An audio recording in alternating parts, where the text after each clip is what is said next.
여보, 나 머리 많이 빠진 것 같지 않아? 올해 58살의 김준호 씨. 평생을 성실하게 살아온 분이죠. 회사에서도 인정받는 직원이었고, 가정에서는 든든한 가장이었습니다.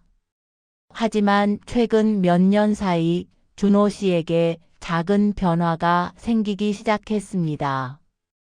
아침 세수를 하다가 거울을 보는 시간이 점점 짧아졌어요. 처음엔 그냥 무심코 지나쳤던 거예요. 나이 들면 다 그렇지 뭐. 하면서요. 하지만 어느 날부터인가 거울을 보는 게 불편해지기 시작했습니다. 이마가 점점 넓어지는 것 같았어요. 정수리 쪽 머리카락이 예전만큼 풍성하지 않았습니다. 여보, 나 머리 많이 빠진 것 같지 않아? 아내 영희 씨에게 물어봤을 때 아내는 이렇게 대답했습니다. 무슨 소리야? 괜찮은데? 하지만 준호 씨는 알고 있었어요. 아내가 그냥 위로하려고 하는 말이라는 걸. 출근길 지하철에서 준호 씨는 자꾸만 주변 사람들의 시선을 의식하게 됐습니다. 저 사람들이 내 머리를 보고 있나? 내가 너무 늙어 보이나? 물론 아무도 준호 씨를 쳐다보지 않았어요. 다들 자기 스마트폰만 보고 있었죠.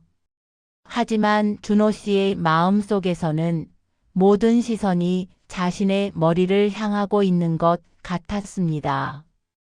회사에 도착해서도 마찬가지였어요. 회의실에 들어갈 때 형광등 불빛이 정수리를 비출까봐 신경이 쓰였습니다. 후배 직원들과 이야기할 때도 이 친구들이 내 머리를 보면서 속으로 뭐라고 생각하고 있을까 하는 생각이 들었어요. 특히 힘들었던 건 젊은 여자 직원들과 대화할 때였습니다. 나 완전 늙은이로 보이겠지. 머리도 없고 이제 할아버지 취급받는 거 아닌가? 이런 생각들이 머릿속을 맴돌았습니다. 밤에 집에 돌아와서 준호 씨는 컴퓨터 앞에 앉았습니다. 아내가 먼저 잠들고 난 후였어요. 그리고 조용히 검색했습니다. 50대 탈모, 남성 탈모 치료, 탈모 병원 후기. 화면을 스크롤하면 할수록 마음이 더 무거워졌어요. 이미 늦은 건 아닐까? 50대 후반이면 치료해도 소용없는 거 아닌가? 한편으로는 이런 자신이 한심하게 느껴지기도 했습니다. 나이도 이만큼 먹었는데 겉모습에 이렇게 집착하다니? 젊은 애들도 아니고 이게 뭐 하는 짓인가? 하지만 멈출 수가 없었어요. 거울을 볼 때마다, 사진을 찍을 때마다, 사람들을 만날 때마다 자꾸만 신경이 쓰였으니까요. 그렇게 몇 달이 흘렀습니다. 준호 씨는 점점 사람들을 만나는 게 꺼려졌어요. 친구들과의 모임도 자꾸 빠졌습니다. 요즘 좀 바빠서 다음에 꼭 나갈게. 거짓말이었어요. 바쁜 게 아니었습니다. 그냥 보이기 싫었던 거죠. 아내 영희 씨는 남편의 변화를 느끼고 있었습니다. 예전처럼 밝게 웃지 않는 남편. 사진 찍자고 하면 슬쩍 피하는 남편. 외출할 때도 모자를 꼭 챙겨 쓰는 남편. 영희 씨는 알고 있었어요. 남편이 힘들어하고 있다는 걸. 하지만 어떻게 위로해야 할지 몰랐습니다. 괜찮아, 나이 들면 다 그래. 이런 말들은 오히려 남편을 더 움츠러들게 만드는 것 같았으니까요. 준호 씨의 자존감은 바닥으로 떨어지고 있었습니다. 어느 날 저녁이었습니다. 준호 씨는 거실 소파에 앉아 멍하니 TV를 보고 있었어요. 그런데 내용이 하나도 머릿속에 들어오지 않았습니다. 그때 아내 영희 씨가 조심스럽게 말을 꺼냈습니다. 여보, 응? 병원 한번 가보는 게 어때? 준호 씨는 깜짝 놀랐어요. 아내가 자신의 마음을 읽은 것 같았으니까요. 무슨 병원? 탈모 병원 말이야. 요즘 치료 많이 좋아졌다던데. 준호 씨는 잠시 침묵했습니다. 그리고 천천히 대답했어요. 그래? 한번 알아볼까? 사실 준호 씨도 이미 생각하고 있었던 일이었습니다. 하지만 혼자서는 그 결심을 내리기가 어려웠어요. 아내의 그 한마디가 용기를 줬습니다. 일주일 후 준호 씨는 탈모 전문 병원 앞에 서 있었습니다. 병원 간판을 올려다보며 한참을 망설였어요. 이 나이에 이런 데를 오다니. 안에 젊은 사람들만 있으면 어쩌지? 발걸음이 떨어지지 않았습니다. 하지만 생각했어요. 이대로는 안 되겠어? 뭐라도 해봐야지. 심호흡을 하고 문을 열었습니다. 다행히 병원 안은 생각보다 편안한 분위기였습니다. 데스크 직원이 친절하게 맞이해줬고 대기실에는 준호 씨와 비슷한 나이대의 분들도 계셨어요. 나만 이런 게 아니구나. 조금 안도했습니다. 상담실에 들어갔을 때 의사 선생님은 차분하게 설명해 주었습니다. 50대 후반에도 충분히 개선이 가능합니다. 늦은 게 아니에요. 지금부터라도 관리하시면 진행을 늦출 수 있고요. 경우에 따라서는 개선도 가능합니다. 준호 씨는 두피 검사를 받았습니다. 모니터 화면에 자신의 두피가 확대되어 나타났을 때 조금 충격이었어요. 생각보다 상태가 안 좋았거든요. 의사는 여러 가지 치료 옵션을 제시했습니다. 약물 치료, 주사 치료, 레이저 치료. 그리고 조심스럽게 덧붙였습니다. 물론, 가발도 하나의 좋은 선택지입니다.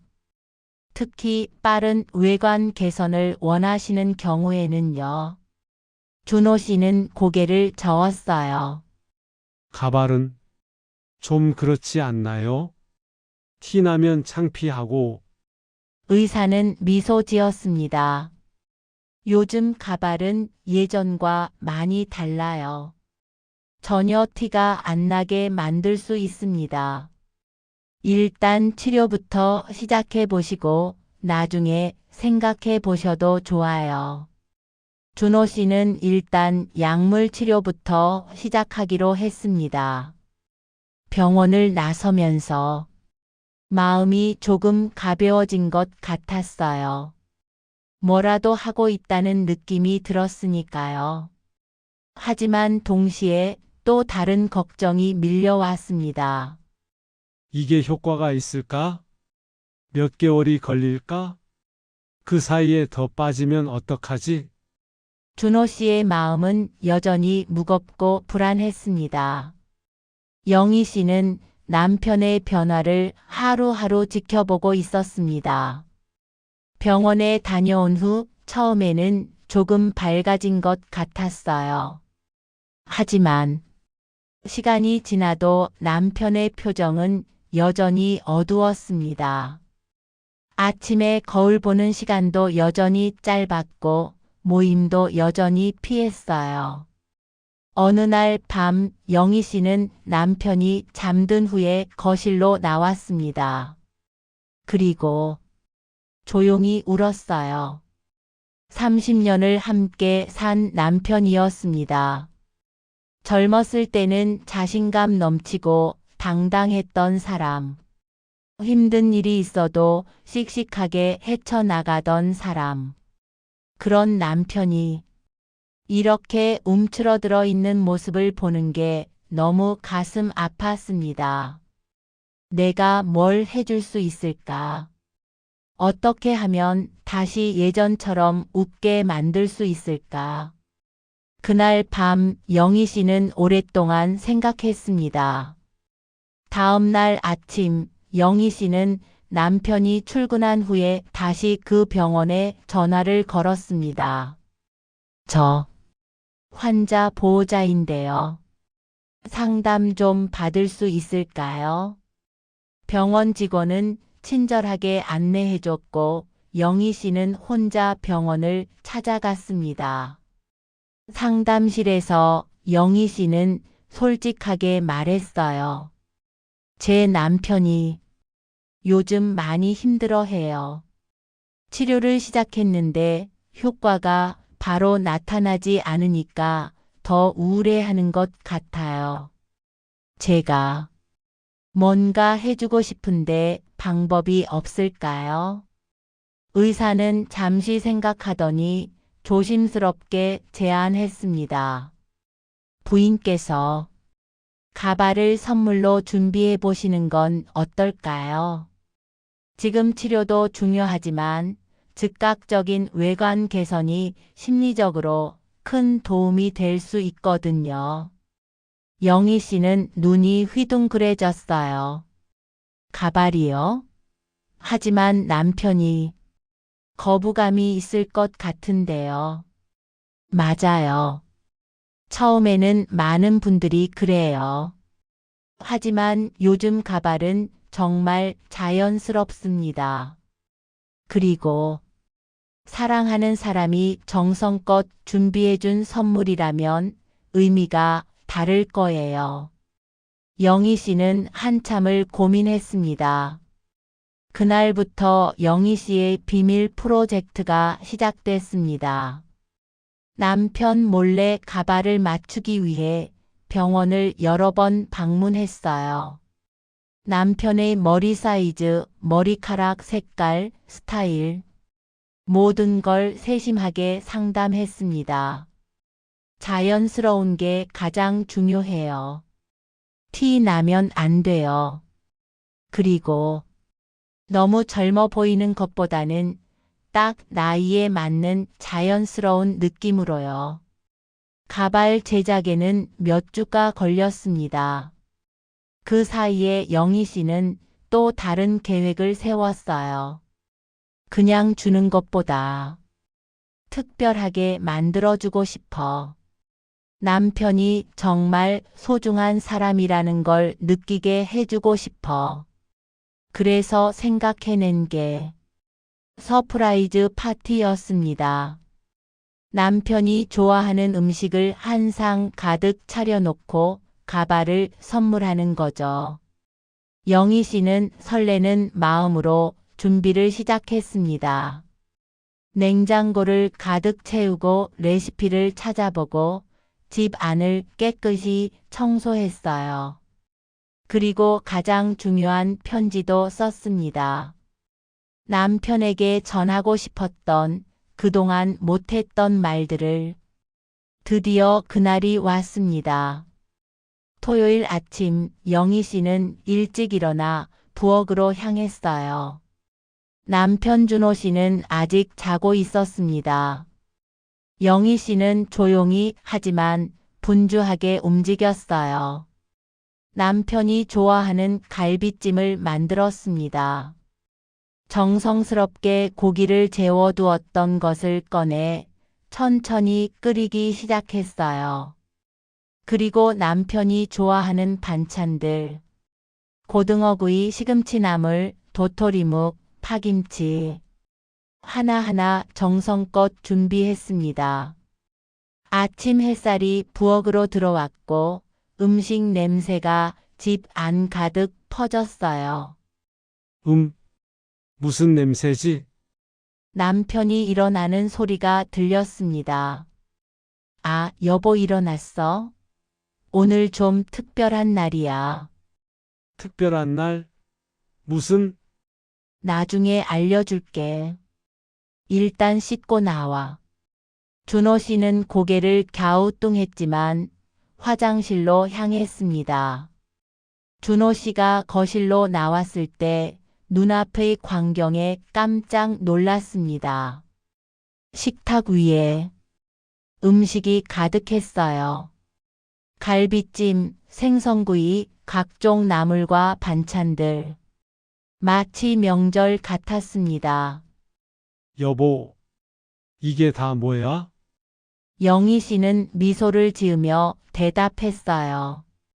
그냥 당신한테 해주고 싶었어.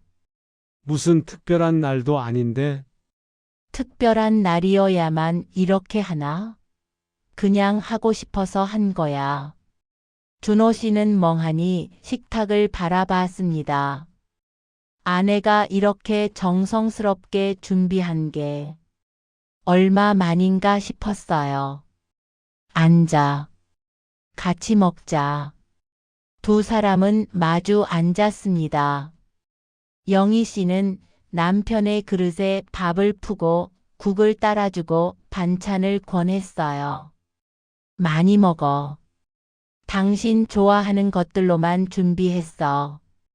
준호 씨는 한 숟가락 떠서 입에 넣었습니다. 그리고 눈시울이 뜨거워졌어요. 왜 그런지 모르겠지만 갑자기 눈물이 날 것 같았습니다.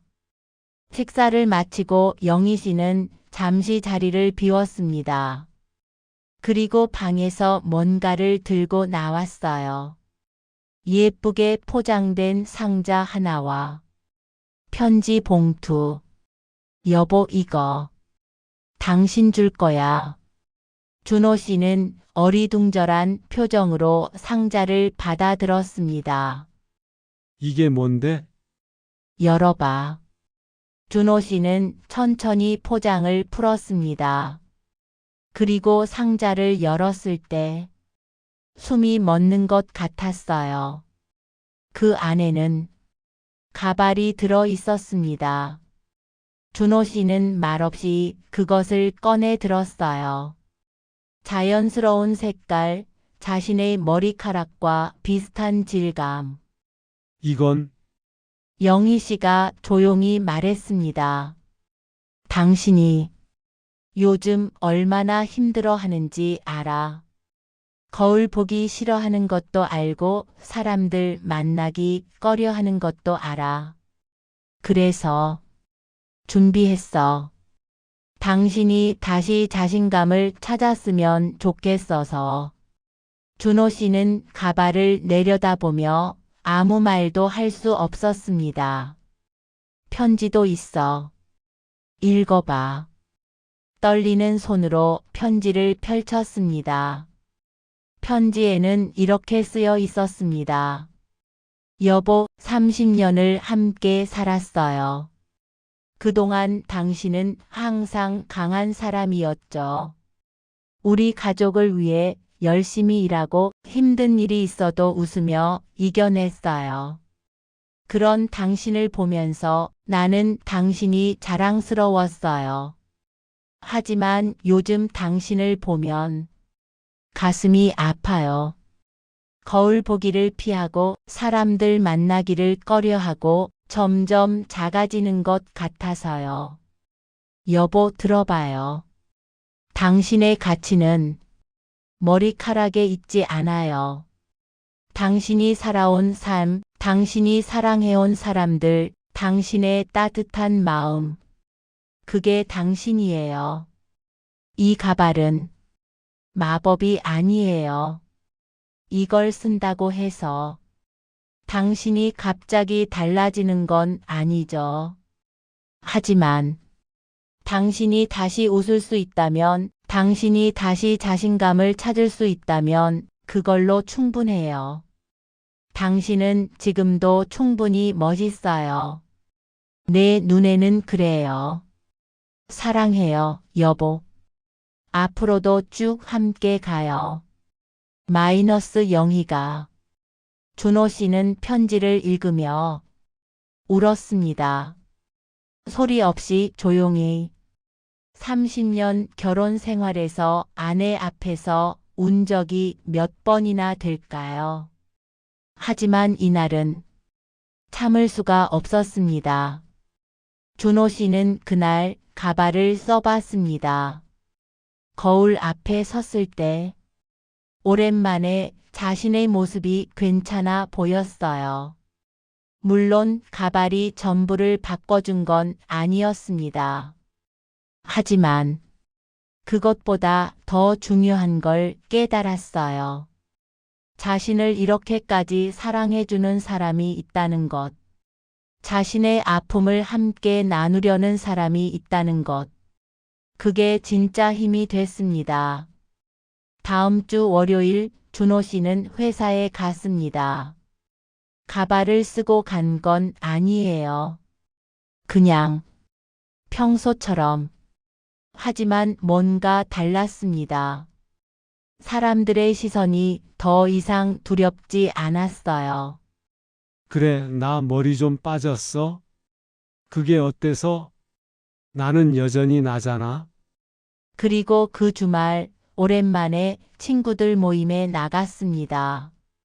친구들은 반가워했어요. 야, 너 왜 이렇게 오랜만이야? 요즘 바빴어? 미안해. 모자도 쓰지 않았습니다.